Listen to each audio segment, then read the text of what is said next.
Not all Pokemon are created equal. Some of them are Mega Rayquaza, some of them are Gulpin. Some Pokemon are just made to pad out the Pokedex a little bit, because why release just 10 really good Pokemon designs in a free DLC or something when you can cram in like 20 different variations of generic bugs or generic birds to force people to buy the next generation? Because, you know, I just can't live without Squawkabilly. Filler Pokemon is how I like to think of them, like a filler episode. These were just added in there so that the fan base doesn't freak out over a smaller Pokemon count in a generation. I mean, the Pokemon fan base has a reputation for not taking things well, so, I mean, you might as well be safe. Now, yeah, every Pokemon is someone's favorite. Someone out there has an unending love for Mothim, but at the end of the day, it's still a filler Pokemon. Like, nobody thinks of Gen 6 and is like, oh yeah, my favorite Kalos Pokemon are Tyrantrum, Aegislash, Talonflame, and Go-Goat.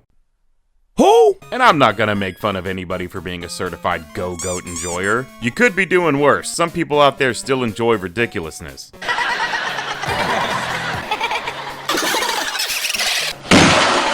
But tell me this thing doesn't look like it originated from an overworked Pokemon designer taking a look at a picture of a goat and thinking, well, we need another grass type. So your mileage may vary on what you consider a filler Pokemon. It doesn't mean the same thing to everyone. For example, what about the regional rodents? Rattata, Zigzagoon, Squirvet. I mean, this type of Pokemon is in every generation, so aren't they the very definition of filler Pokemon? I mean, who seriously uses these things? When's the last time you've seen a Furret be used for anything other than something to teach strength to, because I'm not gonna teach it to my Swampert? But the difference is that most of these are memorable. People know what Bidoof is. Whoa, never mind. This is tight. These rodents are iconic. For the most part. And you know, what about Gen 1 bias? I'd say that most of the fanbase considers all of the Gen 1 Pokemon to be iconic and memorable just due to them being the first. But let's be serious, are you using Dugong? Seaking? Parasect? What is the purpose of these Pokemon in the Kanto Dex? Like, you could use Blastoise, Cloyster, Gyarados, but you actively choose to use Seaking? Every gen has filler Pokemon. There's over 1,000 individual creatures now. Obviously, they've run out of ideas from time to time and are like, you know what this generation needs? A fish. Here in North Carolina, we like to respect wildlife. Backflip! You know what isn't a filler Pokemon, though? The keys. Yeah, Klefki is just a set of keys, but I feel like it's just weird enough to not be considered filler. I mean, what other Pokemon is a keychain? Which other Pokemon is a car engine? Can you name a single other Pokemon that looks this f***ing delicious? I feel like these guys are just bizarre enough to make them actually memorable. No, not you, Gulpin. But then, you know, I'll take a look at the only cactus Pokemon in existence, and it makes me realize that it isn't the only cactus Pokemon in existence. Because the only other one is so forgettable, I bet I'm not the only one who completely forgot about it. Why is it here?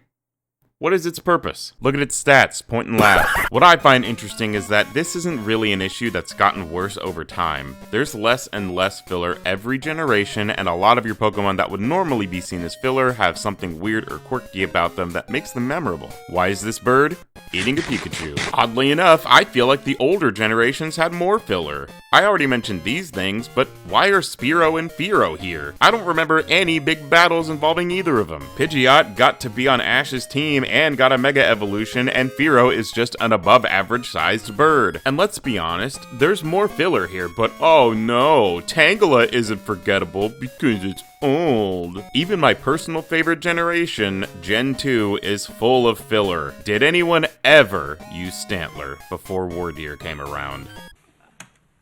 I stand corrected. I know that Dunsparce is funny and a meme and all, but without all that, what is its purpose? Why is it here? Yanma is way too useless to be this rare. I mean, what's the point, other than just adding a bug type for the sake of adding one? I bet when Overquill was introduced, everyone was like, oh yeah, Quillfish is a thing that exists.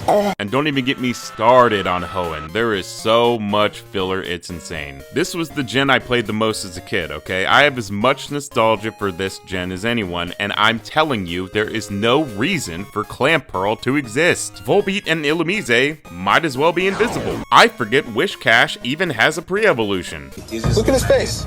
Dumb little face. Stop. Yo, Zen, get your boy. At least Love Disc has the I'm useless on purpose thing going on for it, but like, Why? Ready, Catherine? Tackle now!